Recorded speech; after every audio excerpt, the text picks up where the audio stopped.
...2024 genel kurulumuzu yaptık. Sağ olsun çiftçilerimiz çoğunluğu sağladık. Evet, Süt Üreticiler Birliği, bir de çiftçiler arkadaşlar, besicilik yapıyorlar.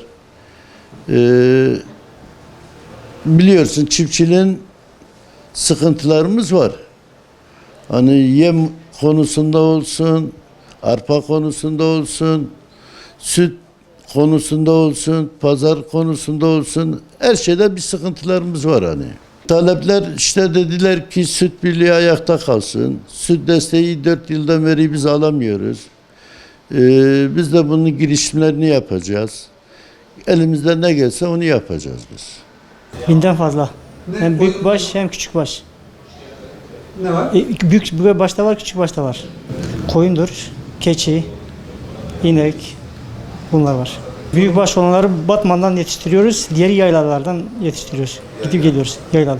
İşte tabii ki sorunlar var. Başkanın dediğin gibi bir sürü sorunlarımız vardır. Yani özellikle çiftçi her konuda çok mağdur oluyor. Saman konusunda, arpa konusunda, yem konusunda, süt konusundan ve destek alamıyoruz. Yani birkaç sene oldu destek alamıyoruz. Arpanın fiyatı tabanı gördü. Samanı bulamıyoruz. Yayla konusunda sıkıntı var. Mera konusunda sıkıntılar var. Hani var. İşte bu konuda yetkililer el uzatsa iyi olur.